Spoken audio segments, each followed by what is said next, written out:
阿兄，子时了。大郎，晚上已经准备妥当。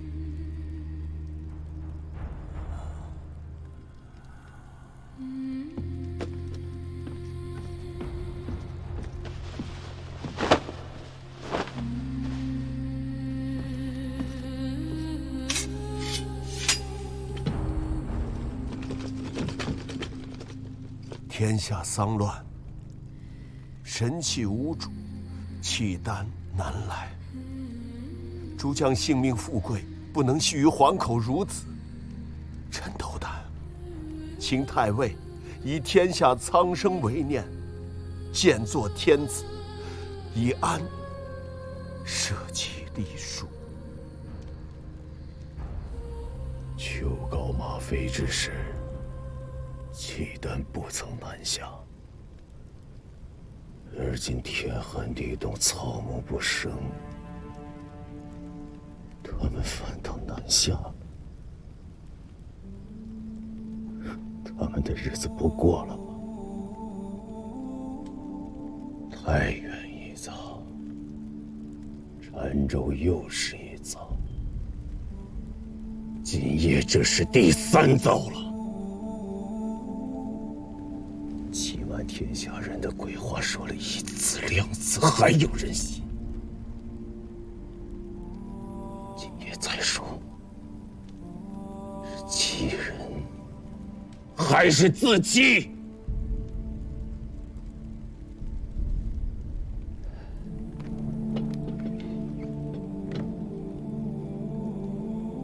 我可以做这个天子，却不是为了尔等的富贵，而是为了使尔等一日再不必有今日这一遭，是为了这个纲常颠倒、太阿道耻、苍生离乱的世道再不要回来，是为了2代先帝辛苦缝补了10几年的破烂天下能像个样子。今日我许了尔等的用力之功，却是为了使尔等一日再也立不得这样的用力之功。如此，你们还要立我为天子吗？臣生于末世，长于离乱，能得奉盛世之君、太平天子，是臣之幸，三军之幸，万民之幸，天下之幸。请陛下提黎庶之艰难，兼作大宝。陛下，万岁万岁万！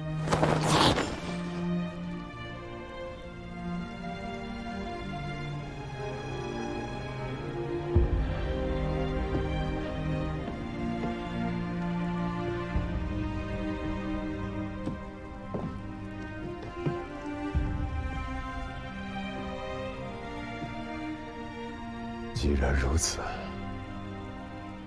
诸君须允我3件事：其一，入城之后，我得惊扰公事大臣；其二，入城之后，我得劫掠奸淫；其三，入城之后，我得擅杀异人。此3事，这个天子我便做了。若不允此3事，虽万死而不能从。陛下万岁万岁万万岁！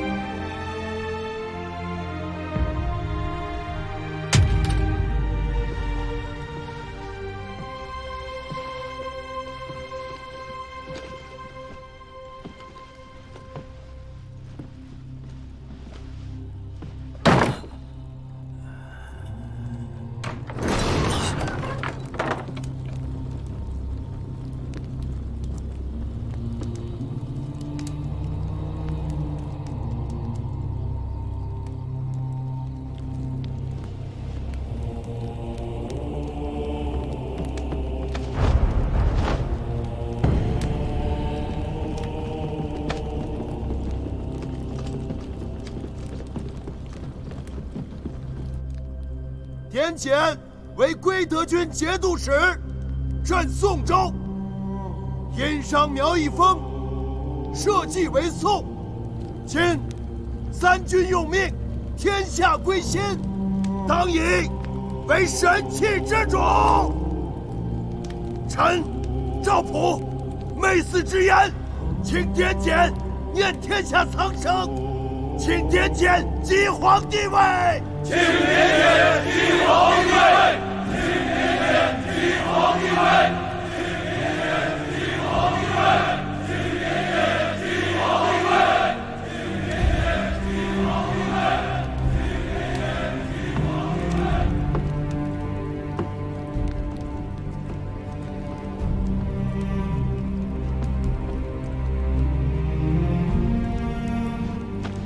大宋天子万年！大宋天子万年！大宋天子万年！大宋天子万年！大宋天子万年！大宋天子万年！大宋天子万年！大宋天子万年！公元960年正月，赵匡胤与陈乔义发动兵变，率军回师汴京，即皇帝位，定国号为宋。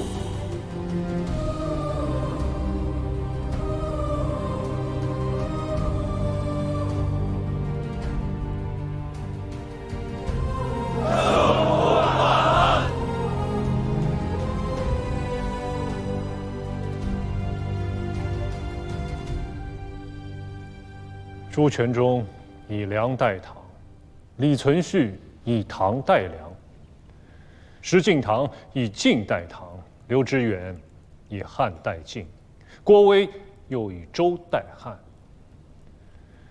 绵延5代，如今他赵氏以宋代周，不过是依样葫芦，司空见惯，不足为意。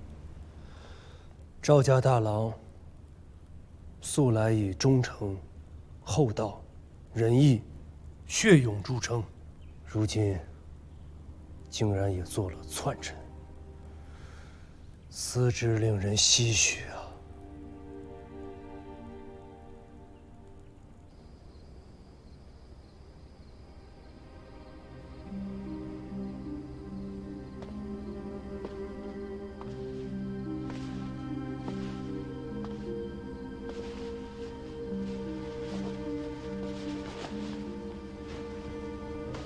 心里头不太舒坦。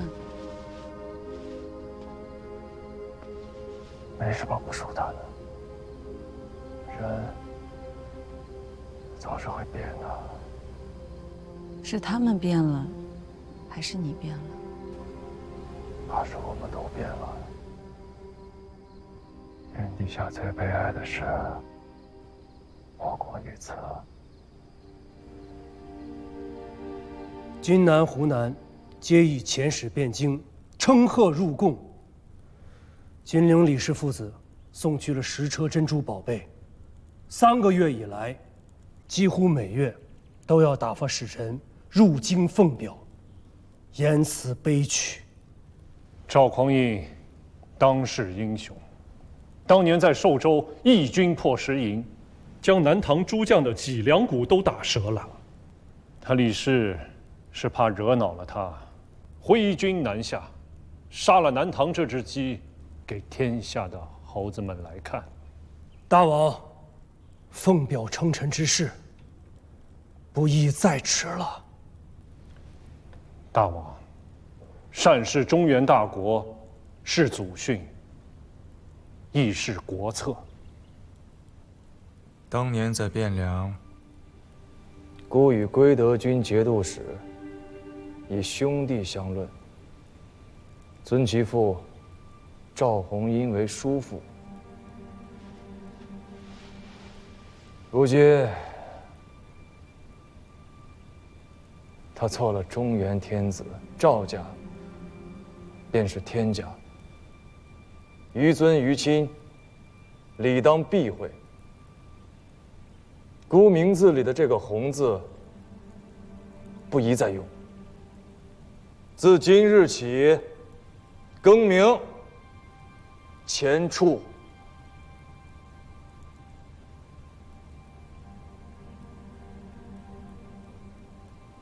大王只说了，要避讳，何时封表，何时称臣，何时纳贡，却只字未提。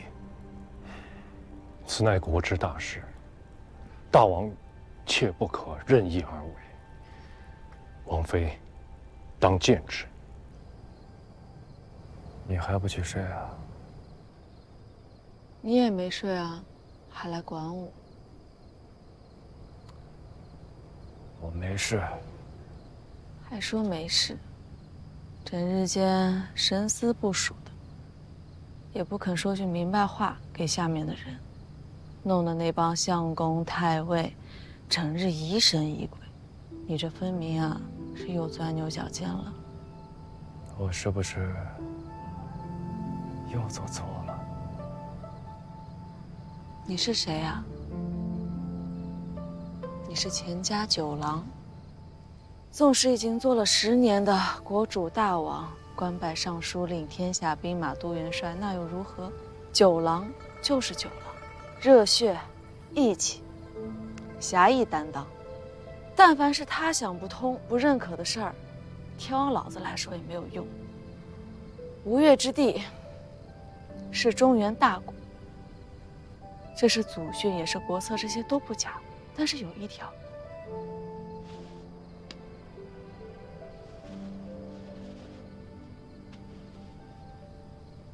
须得我家九郎认他才是大。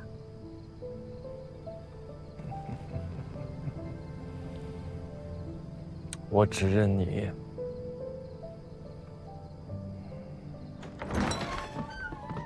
李家又送了10车东西来。是啊，这已经是今年第3次了。照例此物加冕。臣奉诏。吴越亦然。陛下，吴越并不曾。朕知道，赐南唐多少，便赐吴越多少。另赐国信。臣奉诏。赵翰林学士。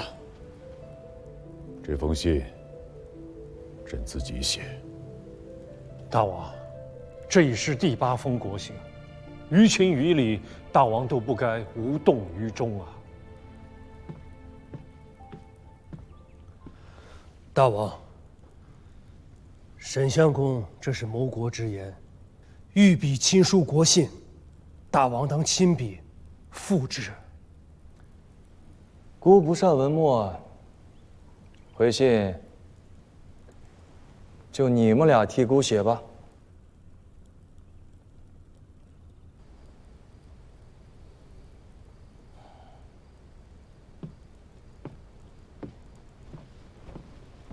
晚间阅读太伤眼睛了。大宋翰林玄是院看印的。皇舍有人往来监视权贵府邸，见了藏本，阿弟遣人腾而来的。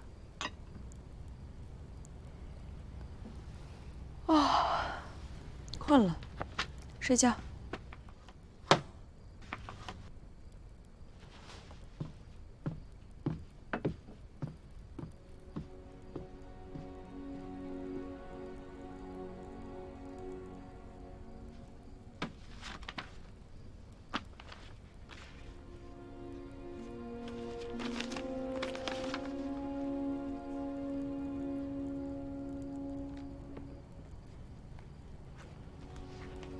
传教，在。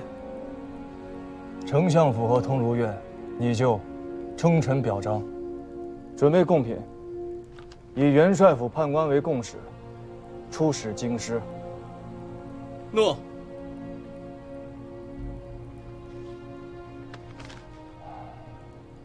李崇进谋反，是不认朕这个天子。朕当亲征扬州，让他再好好认识一下，何为天子之位。诏命前往，请吴越出兵润州，遥为牵制。告诉九郎，朕想他了，愿能会晤于江上。诸位相公，调遣兵将，出军马于润州，以应王师。大王，天子请大王会晤于江上。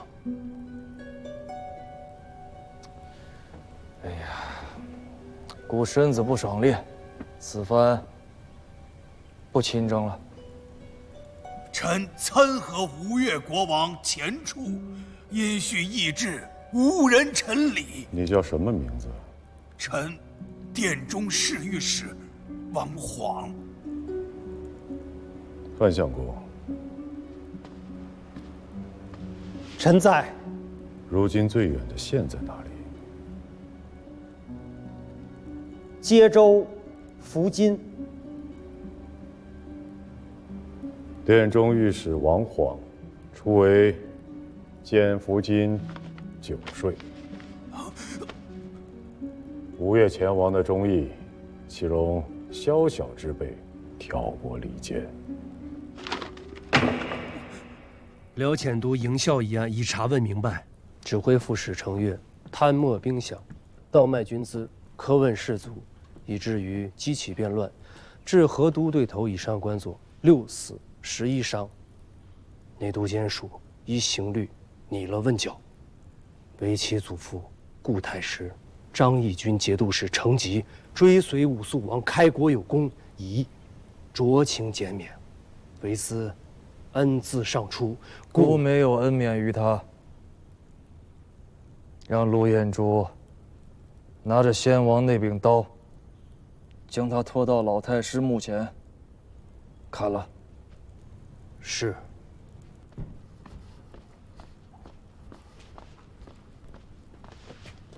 启奏大王，安国义警军有急奏。七郎废王病重，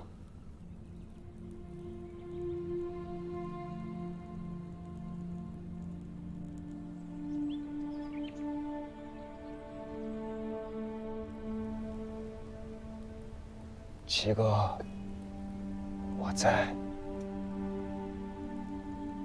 七哥安心，有小弟在，绝不会让阿嫂和侄儿们有一时之忧。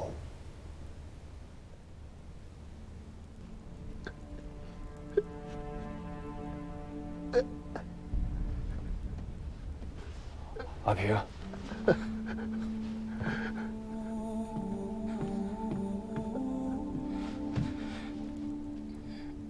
大王，叫阿爹。自今日起，阿俊就是你亲弟弟，阿南就是你亲妹妹。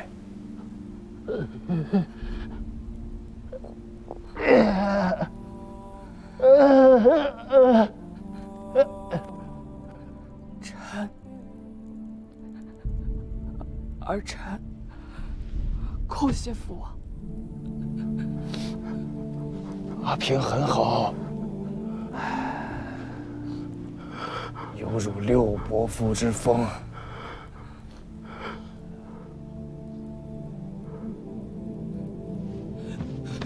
爹，爹，爹，爹，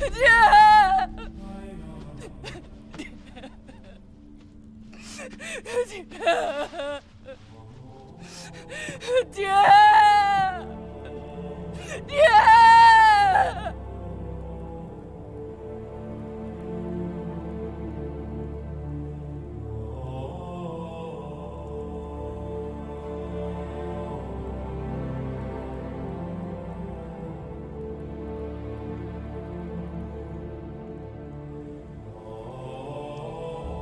通如愿你教。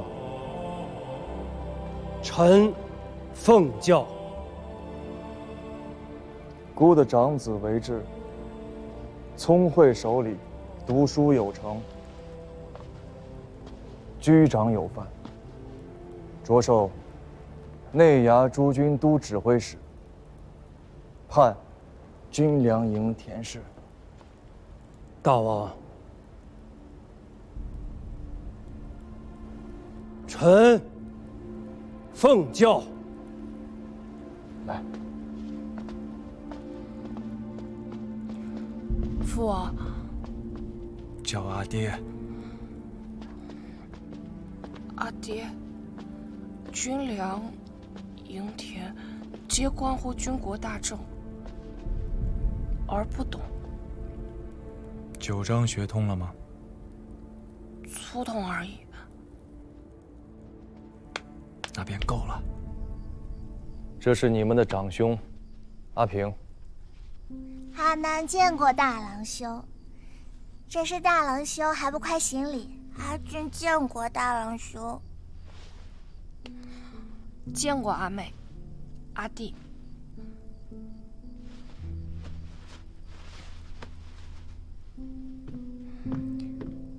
些许心意，阿妹、阿弟莫嫌粗薄。阿南谢过大郎兄，阿俊谢过大郎兄。兄弟姊妹，要续长幼之序，更要续敦爱之礼。随着年纪长大了，各自生了丘壑，坏了家人情分，阿爹可是不依的。儿子谨遵阿爹教诲。女儿谨遵阿爹教诲。是。阿平，确实可怜。你既是想好了，日后却不能反悔，更切忌偏心。你这话确实说的有意思，是怕阿平如3个半没了下场吗？阿兄有母亲，大哥有5伯父，各有倚仗。阿平却是什么也没有。懂了，你放宽心。我不是阿爹。公元964年即乾德2年11月，宋太祖赵匡胤以后蜀勾结北汉、图谋换境为由，前大将王全斌、刘光义统兵6万，分北东2路进讨。后蜀军顷刻溃败。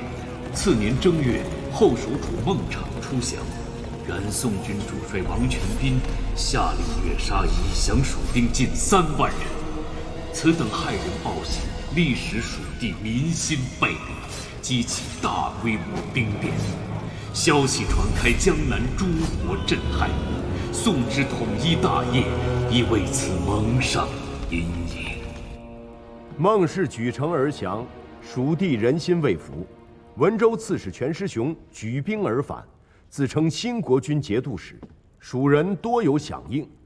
蜀地17州风声鹤唳，颇有动摇之势。王全斌，该死啊！陛下，大军在外，不宜处置兵捆之将帅。下诏申斥，夺其节钺，命曹兵刘光义暂领中军。陛下，若不是他杀了那3万降卒，蜀中能有这番变乱吗？3万人啊，那可是3万条精壮的汉子，便是拉去垦荒，顷刻间也能垦出万顷良田。3、5年间，朝中可多出上百万户的粮米捐赋，更别说，在这3万人的身后，还有数十万的妇孺。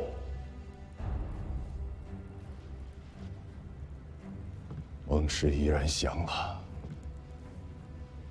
这便都是朕的子民呐。